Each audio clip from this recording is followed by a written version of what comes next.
So our next subtopic is applications of STS page. हम discuss करेंगे कि इसकी डिफरेंट STS पेज जो है इसकी डिफरेंट एप्लीकेशंस क्या होती हैं, कहाँ कहाँ हम इसको यूज कर सकते हैं. This technique can be used in measuring molecular weights of different biomolecules. जैसे हमने पहले डिस्कस किया प्रोटीन्स के केस में, हम जैसे अगर अपने सैंपल को STS पेज से ट्रीट करके हम STS पेज से सेपरेट करते हैं तो साथ पहले वेल में हम एक लैडर भी रन करते हैं, और जब इलेक्ट्रोफोरेसिस हम कंप्लीट कर चुके होते हैं तो हमारे जो डिफरेंट बैंड्स होते हैं they represent different types of proteins और डिफरेंट कंपोनेंट्स ऑफ प्रोटीन्स.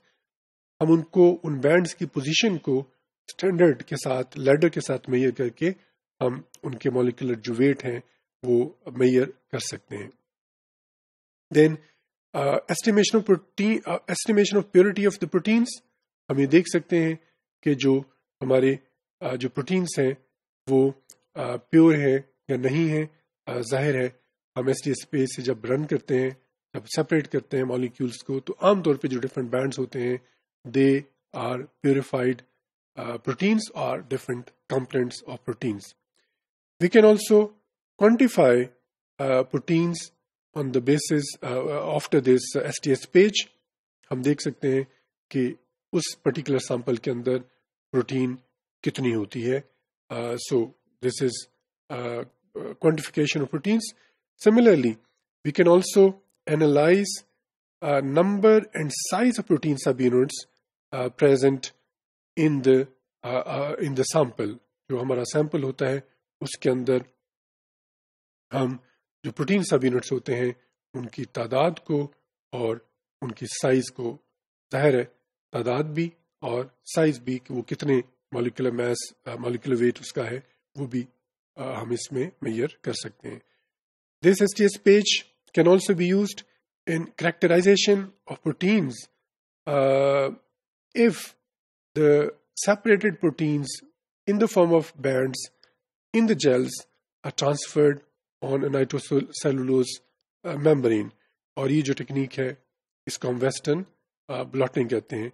ये हम बाद में डिस्कस करेंगे, मगर जब भी वेस्टर्न ब्लॉटिंग परफॉर्म करते हैं हमें उससे पहले ज़ाहिर है जो अपना सैंपल होता है उसको हमें रन करना पड़ता है STS पेज में. तो ज़ाहिर है जब आप वेस्टर्न ब्लॉटिंग करना चाहेंगे पहले आपको STS पेज परफॉर्म करना पड़ेगी, फिर आप वेस्टर्न ब्लॉटिंग जो है वो परफॉर्म कर सकते हैं. सो जो डिफरेंट कंपोनेंट्स होते हैं उनकी कैरेक्टराइजेशन में हम देखने के लिए कि एक मिक्सचर के अंदर या एक सैंपल के अंदर किस किस तरह की प्रोटीन है और वो प्रोटीन कौन सी है, आप उनको फर्दर कैरेक्टराइज कर सकते हैं.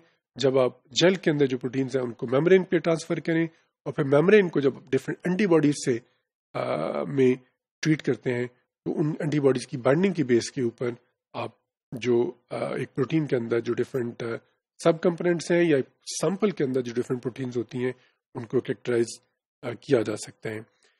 Similarly proteins may be stained when they are present on gel after this STS page, and in this way their characterization and further analysis is possible.